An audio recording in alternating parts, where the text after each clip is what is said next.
После ошеломительного успеха презентации компании Apple с участием несравненного Стива Джобса, мир продаж просто претерпел какую-то революцию. Все поняли, что наличие личного бренда может собрать в одном месте сотни, а то и тысячи потенциальных покупателей. Сегодня мы о нем и поговорим, о личном бренде, не о Стиве Джобсе. И у меня сегодня в гостях исполняющий обязанности директора по связям с общественностью компании «Мегафон Таджикистан», сертифицированный эксперт по личному бренду Мари Витарази. Мари, привет. Привет, Влад. Мари, что такое личный бренд? То есть, понятное дело, мы знаем, мы слышим про Стива Джобса, про Марка Цукерберга. То есть, да, это личный бренд. Но в идеале, что это такое? Личный бренд – это то, что говорят о тебе. Вот именно что говорят, с чем ты ассоциируешься. Вот если говорят, вот, например, Баха, он классный музыкант, он здоровский ведущий, вот это и есть уже твой личный бренд. То есть в этом ты себя зарекомендовал, в этом ты силен, и в этом именно окружающая среда видит тебя как эксперта. То есть, это условно, и есть твой личный бренд. Условно говоря, мы говорим Tesla или SpaceX, у нас автоматически всплывает Илон Маск. Да. Это личный бренд. Вот это уже сильнейший, мощнейший инструмент, который вот и есть личный бренд. Друзья, в эру цифровых технологий нам очень важно иметь высокоскоростной интернет для развития своего бизнеса и рекламного в частности. И с таким интернетом вам поможет компания Истера. Бренд. Основные составляющие личного бренда, Мария. Смотрите, вот говорить об основных составляющих как-то не так просто, потому что каждый человек уникален и индивидуален. Если сейчас вообще на рынке требуется именно индивидуальность, люди хотят именно эксклюзивности, индивидуальности. Если ты предприниматель, они хотят, чтобы это было с душой, с подходом. Если ты просто занимаешься личным брендом, а это обязательно. И сейчас заниматься личным брендом на самом деле не так сложно, например, как это было Стиву Джобсу тому же, потому что у него была маленькая аудитория, тогда не так сильно был развит интернет, чтобы о нем говорили. А сейчас у нас в доступе социальные сети, у нас в доступе интернет и доступный, где мы можем о себе заявлять о своей индивидуальности. То есть это индивидуальность. Но не кажется ли тебе, что это такая чисто эгоистическая история? Да, есть такой момент, но смотри, ты хочешь заявить себя миру, и мир должен узнать о тебе. То есть что именно ты хочешь показать? Твой личный бренд, он как раз-таки, да, индивидуальный о тебе. Если мы, например, вспоминаем Дильшод Джураев, да, сразу 55 Group. То есть это тоже работа личного бренда, и она отражается на бизнесе. Ты можешь, конечно, сильным личным брендом и завоевать к себе лояльность, но можешь и разрушить, если ты там не очень сильно заботишься о своей репутации, можешь и навредить. Например, одно высказывание Илона Маска может обрушить акции на криптовалюту. То есть это тоже такая двоякая история. Да, были случаи такие. Кому нужен персональный бренд? Персональный бренд нужен всем. Опять-таки, повторюсь, мир цифровой. Мы, если хотим говорить о том, чтобы о тебе говорили как об эксперте, то ты должен заявить о себе миру. Сейчас это очень просто, как я и сказала, сделать. Но, опять-таки, надо с чего-то начинать. Правильно? С чего-то начинать. Да. Ну, да, наверное, твой вопрос был следующий в этом. Следующий, да, мой вопрос заключался в этом. С чего же мне начать? Да, начать нужно с того, определить, кто ты вообще. Если ты, например, работаешь в какой-то компании, понять, например, я крутой продажник или я там хороший дизайнер, показывать это миру, например, начать с этого. Но начать это всегда... Вот молодежь, да, она сейчас в ТикТоке, она сейчас ей проще заявить о себе на самом деле, чем вот экспертам, которым уже 40-45 лет, им придется нарабатывать эту аудиторию. Им, немножко сложнее будет, им нужно будет доказать вот своей целевой аудитории, что они сейчас уже лучшие на рынке, что они более такие качественные. А молодежи проще. Они могут танцевать в ТикТоке, записывать вайны, и уже их личный бренд будет раскручиваться. Для этого не обязательно в дальнейшем открывать какую-то организацию, какую-то контору, просто сделать себе имя. Ну, смотри, это всегда о чем? Личный бренд – это всегда про продажи. Это всегда про то, что ты всегда себя, например, как специалиста сможешь продать в другую компанию или в любую компанию. Либо ты можешь открыть свой бизнес, который тебе тоже может принести какие-то плюшки. То есть о тебе знают. Это как инфлюенсеры, вот, например, как артисты. Да? Они открывают ресторан, и вау, все бегут в этот ресторан. Почему? Потому что у них сильный, мощный бренд, крутого, пафосного молодого человека, богатые, деньги, красивые девушки. И все хотят прикоснуться к этому. То есть тебе будет проще с этим. Если у тебя уже есть какая-то наработанная аудитория, например, я всегда вот Шоире Пулатовой говорю: Шоира, тебе нужно открыть ресторан, потому что ты всегда делаешь обзоры какие-то на ресторан. И у всех уже отложилось, что у Шоира именно эксперт в этом и может это уже себе позволить. Если она сейчас откроет какую-то кафешку, я не удивлюсь, если у нее будет там паломничество в ее кафе, потому что это тоже откладывается. Вот это и есть твой личный бренд. Вот ты сейчас очень интересный момент упомянула про Black Star и Black Star Burger, который у нас, в частности, здесь открылся. Почему он не пошел здесь, этот бизнес? Хотя это же про тусовку. Не было именно той самой пафосности. Они не привезли ее с собой сюда, именно в нашу страну. Ну, было какое-то открытие. То есть было открытие с участием представителя Black Star. Подожди, но смотри, как это было. Когда было это в Кыргызстане, там приезжали такие топовые звезды, которые давали концерты. Это было открытие, прям пафос. То есть это... Если бы они сделали открытие такое же в Таджикистане, здесь бы была очередь такая же, как в KFC сейчас. Но так как они не пошли этим путем, они уже сейчас пошли путем просто продажи франшиз. Из-за этого он, к сожалению, и не пошел. Вот я, честно, не была ни разу здесь, в Black Star, была в Москве. Почему ты не ходила здесь?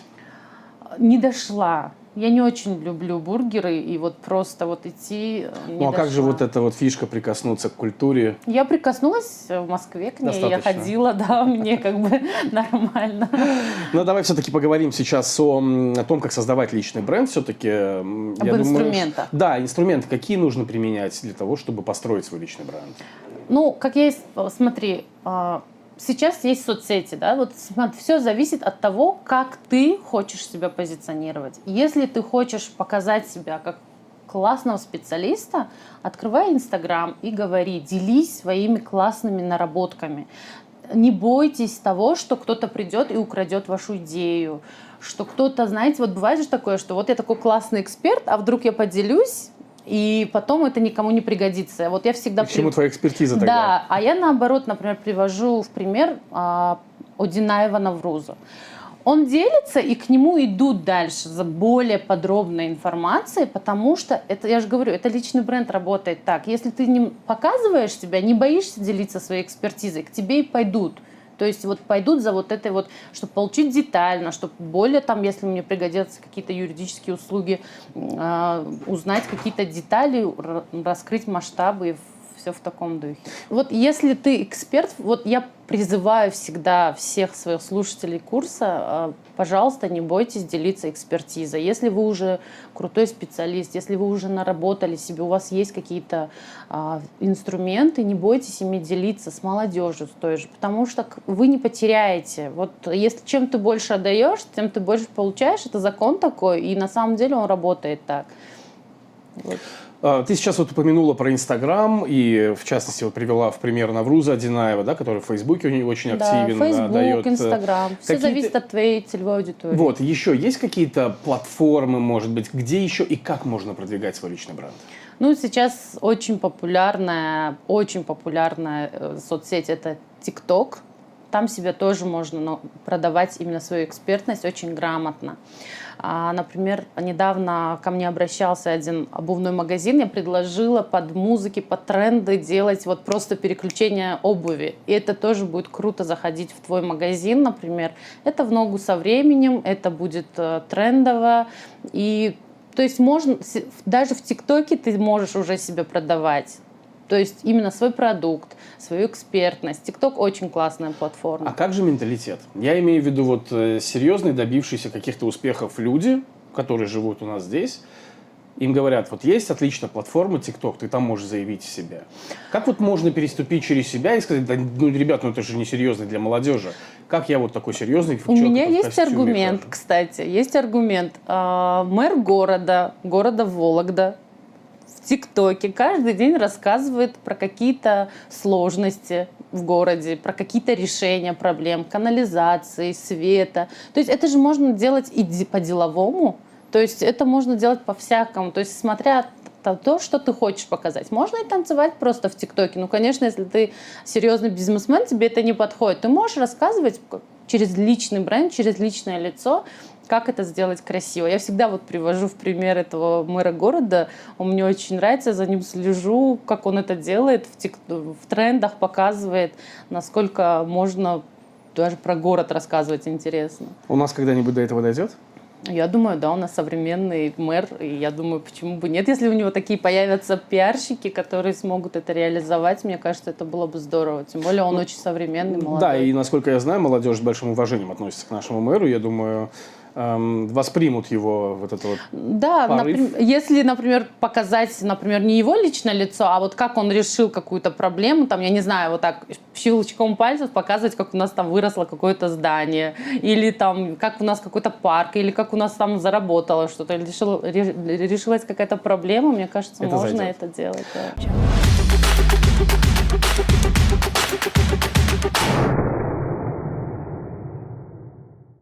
Ты в начале нашей беседы сказала о том, что личный бренд – это все-таки больше про продажи. Каким образом личный бренд помогает продавать?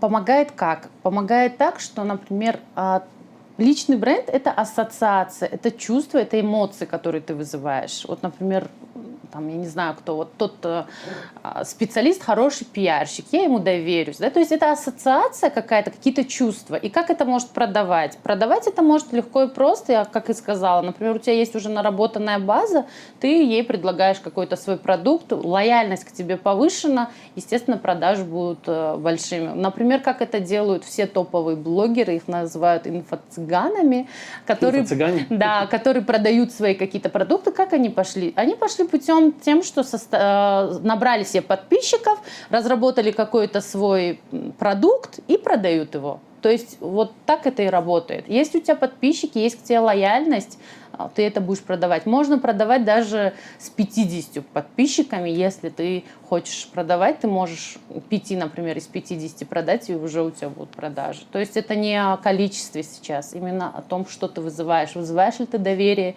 либо не вызываешь. Вот по поводу доверия, ты сейчас тоже упомянула про всевозможных блогеров. Вот с ними, с самими блогерами, коллаборации, они уместны для развития личного бренда? Смотря с какими. Если, например... Или все-таки блогеры сами являются личным брендом уже каким-то?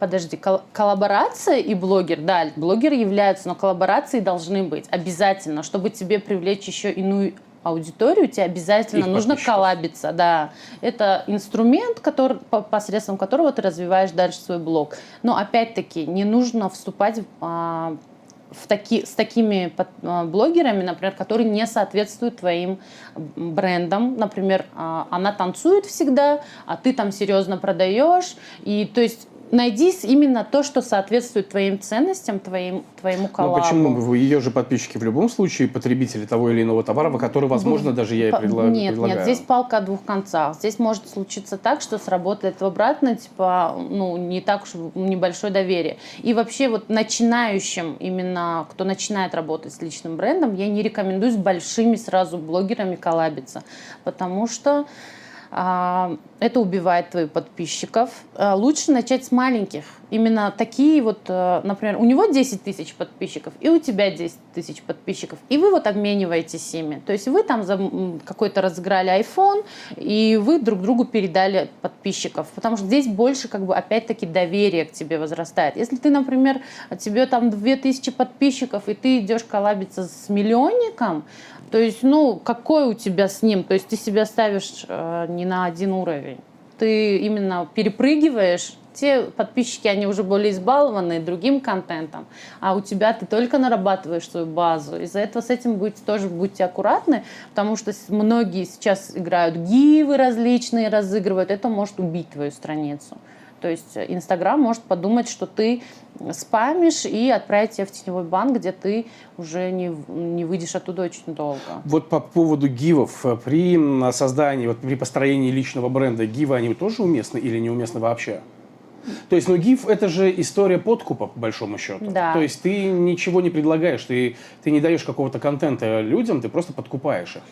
Ну, смотри, какой GIF. Если ты просто, например, я опять-таки говорю, если ты, например, у тебя 2000 подписчиков, и еще у кого-то 2000 подписчиков, например, у какого-то музыканта, и вы там делаете какую-то музыку одинаковую, вы говорите там, разыграем, если вы подпишетесь на нас. Это тоже своего рода GIF, но опять-таки не убивать свою страницу с большим количеством. Именно сейчас очень модно накручивать подписчиков себе. Это тоже своего рода отправляет тебя в теневой бан, потому что Инстаграм понимает, что ниоткуда к тебе идет вот просто приплыв. Я потому что знаю одну девушку у нас, она миллионник, у нее 1 миллион подписчиков, я ее вообще не знаю. То есть она... И я понимаю, про кого ты говоришь, у меня тоже в рекомендациях никогда не было. Да, абсолютно. Потому что Инстаграм ее отправил в теневой бан. И к ней вот эти боты к ней подписываются, но в итоге по итогу выхлопа никакого. Если ты хочешь делать какие-то гивы, их можно и даже рекомендуется делать, именно обмен подписчиками делать. Ну, по тематике. Во-первых, по тематике. Пусть это будет более-менее тематично. Пусть это будет небольшой разрез твоей аудитории и его аудитории. То есть ты же тоже должен понимать, какая у тебя будет целевая аудитория, для чего именно ты начинаешь работать с личным брендом. Например, ты хочешь себя позиционировать как лучшего специалиста или как лучшего бизнесмена, или просто как страницу свою развивать. То есть смотря, что ты хочешь заявить миру и что ты хочешь получить от своего личного бренда. Вот ты называла сегодня некоторые фамилии, которые являются у нас личным брендом таким достаточно сильным. Это Дильшоджи Разодав, в частности, да. Навруз Адинаев. Есть ли какие-то другие примеры, которые... Ну, это понятно, это мастодонты, это люди, которые строили свой бизнес там с нуля и добились больших высот. То есть, да, это большой сильный бренд, личный бренд. А есть какие-то, вот, которые появились, может быть, недавно, но заявили громко о себе? Да, у нас здесь есть. У Меда Парсаева, я считаю, у нее очень сильный, мощный бренд, личный, потому что она... Да, инструменты там используются другие, там больше инструменты больше там используются хвалебные, так бы сказать. Они тоже гивы она использует очень много в своих, но я могу сказать, это у Меда Парсаева. Она вот я уверена, что она с личным брендом. Мне очень нравится Шира Пулатова, я за ней слежу. То есть немного блогеров таких, за которыми я слежу. Еще кто развивает свой личный бренд из молодых, Зарка. Вот она такой легкий контент дает, подписчиков у нее много, просмотров тоже много. А что они предлагают? Смотрите, у Меда Парсаева она предлагает свой магазин. То есть она продает одежду. То есть это тоже как бы отличный бренд. Но это ведь не она шьет одежду, это она продает. Она продает, это просто перекуп. Нет, подожди, узнаваемость растет, у нее покупают. Работа выполнена. То есть это бизнес. Так. То есть бизнес, значит, есть. Так. Шира, она себя продает как эксперта. Я вижу, что она вот именно проводит всякие мероприятия общественные, она себя в журналистике, я смотрю, видит. То есть она себя как вот позиционирует как эксперта, потому что и сводки у нее есть новостные, какие-то там выводы за неделю.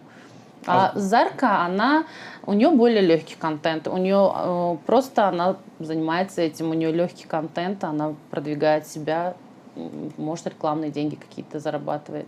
Ну, желаю девчонкам удачи, у вас все получится. У меня все девчонки в примерах. Ну, почему бы нет? Кстати, какие-то другие, может быть, примеры есть, где присутствуют парни все-таки, нет? Занджабиль Бро — это личный бренд? Здесь больше вайны. Здесь, конечно, естественно, это узнаваемость, это личный бренд тоже. Личный бренд, они завоевали свою аудиторию, именно целевая аудитория у них именно такая пацанская, где такой юмор у них дворовой такой вот. Да, это тоже. Но, например, из серьезных, кто занимается прям конкретно серьезно личным брендом, это Абдулло Курбонов из Олив. Я вижу, я анализирую, как он это делает.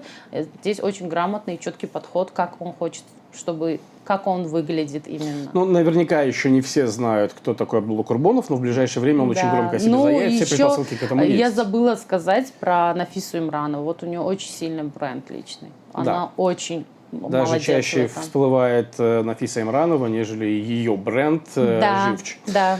Дарья Христолюбова и Бахан Назарбаев, ведущие камбэк-шоу утреннего на радио Азия Плюс. Это личный бренд? Да, это тоже личный бренд.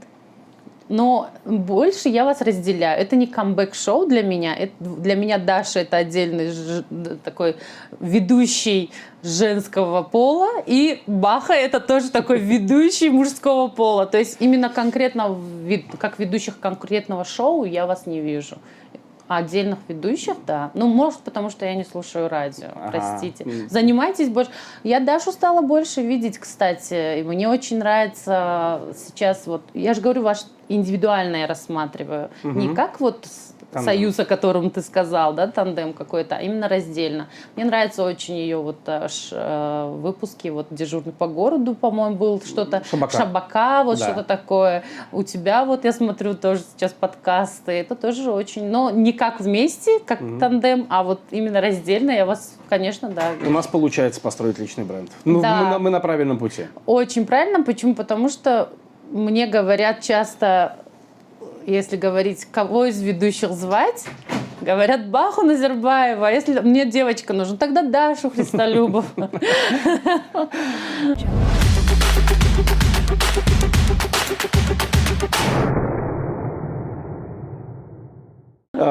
Спасибо большое. Да, и, кстати, по поводу Шабаки, да, очень многие люди после того, как она закончилась, стали говорить, а почему прекратилась? Да, кстати, хорошие эфиры вот, были. Я думаю, что нужно Дарье Христолюбовой обратить на это внимание особое. Развитие личного бренда требует очень много времени, так ли это? Да, это так. Смотрите, личный бренд – это про что? Это про время, это про силы и это про деньги. Если у вас нет времени заниматься этим, лучше не стоит начинать. Почему? Потому что я пробовала помогать некой личности, помогать развивать ее личный бренд, и она, ну, то есть там есть несколько вариантов. Отдать это полностью на аутсорсинг, тандеме каком-то быть наполовину участвовать или заниматься самому, да, личным брендом. Если ты вообще ничего об этом не знаешь, я рекомендую именно в каком-то тандеме начать. Если ты абсолютно ничего не знаешь про личный бренд, как это работает, какие инструменты использовать, лучше начать с кем-то, с экспертом, который тебе подскажет, как так или иначе себя вести. Где их найти, этих экспертов? Было бы желание найти их, можно. Обращайтесь к Марии Витаразе. К тебе можно обратиться? Можно, да. Где тебя найти? В соцсетях? В соцсетях, Ты доступна 24/7? Ну, понятное дело. Ну, не 24/7, но доступна, да. Ты всегда отвечаешь по любым вопросам? Да, я отвечаю, стараюсь помогать. Многие ребята обращаются, когда я стараюсь отвечать. И, конечно, не всегда бывает, чтобы детально, потому что если детально, это опять-таки время. И вот к моему примеру возвращаясь, девушка не хотела абсолютно заниматься этим. То есть она хотела подписчиков, она хотела, чтобы у нее были продажи, но она не хотела этим заниматься. То есть, ну как, она говорила, у меня нет на это времени, у меня нет на это ресурсов. И вот как раз-таки личный бренд – это не про это. Личный бренд – это как раз, если ты занимаешься этим, этому нужно уделять время. И прям серьезное, потому что ну, не получится, вот, если ты все отдал на аутсорсинг. То есть там не будет твоей жизни какой-то, там не будет твоей изюминки. А личный бренд – это как раз-таки про твою уникальность, про то, что ты делаешь лучше других, про то, что ты делаешь не так, как все, чем ты можешь поделиться. И в итоге мы не смогли сработаться, потому что мне было тяжело. То есть в плане чего? В плане того, что я не могла вытащить, у нее не было времени, я не могла вот ее уникальность вот постоянно доставать, это время нужно. И нужно самому начинать. Вот если личный бренд, если ты вообще, конечно, не разбираешься в этом, даже не хочешь гуглить, то пригласи эксперта.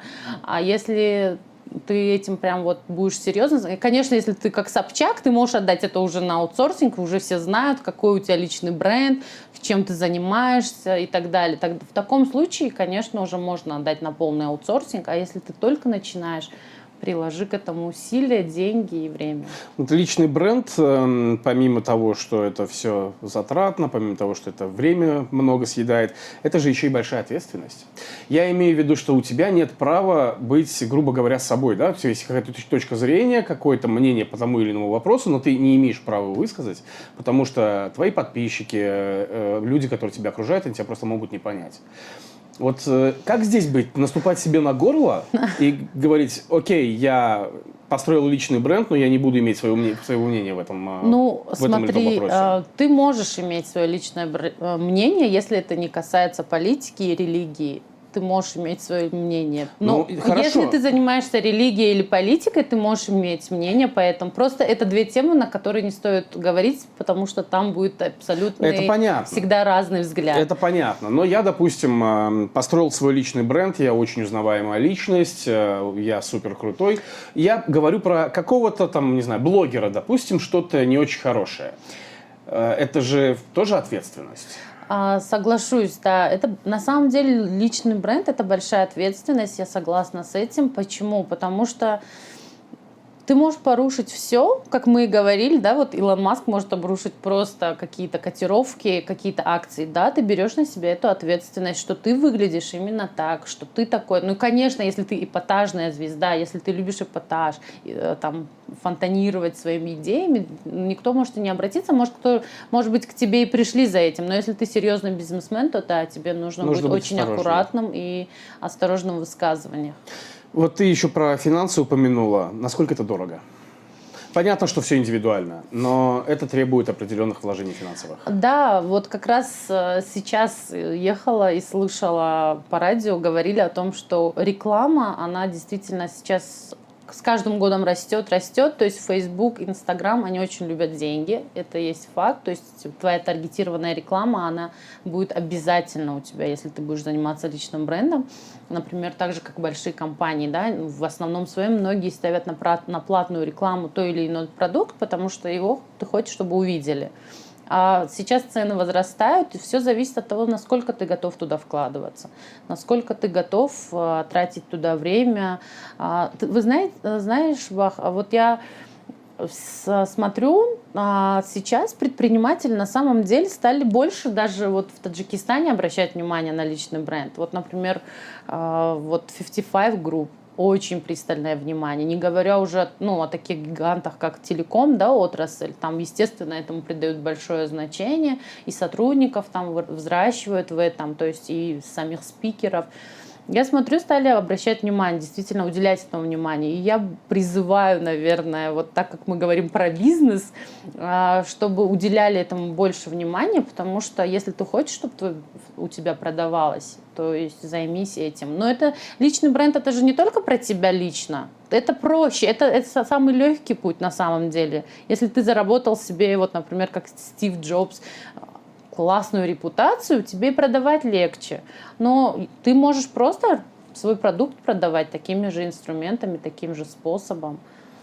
Вот при построении личного бренда наверняка не обходится без ошибок. Вот самые основные ошибки, какие присущи людям, которые строят личный бренд? Не начинать его, это большая ошибка, и ждать сразу большой выхлоп. Например, если ты через 2 месяца говоришь своему там СММщику тому же, где же мой личный бренд, это большая ошибка. Это большая работа, кропотливый труд и так далее. То есть, есть такие, которые говорят СММщику, где почему я не гремю? Ну, например, везде, даже, может быть, ты и не говоришь. Ну, конечно, такое бывает. Есть такие, да? Конечно, но... Я тебе плачу, будь добр, через неделю я хочу быть знаменитым. Да, такое тоже, во-первых, это как бы немножко нереалистично. Может быть, если он адекватный, он поймет это. Но бывают такие случаи. Но дело не в этом. Дело в том, что личный бренд, он же про историю твоей жизни, по сути. Вот ты каждый день живешь, и ты что-то делаешь, ты развиваешься. И личный бренд, он также, он каждый день с тобой растет и развивается вместе. Это про твою уникальность, про то, насколько ты готов этой уникальностью делиться. Любой человек может построить личный бренд? Любой человек сейчас в современном мире может построить свой личный бренд, если он будет им заниматься. 3 основных пункта, которые помогут начать развивать личный бренд.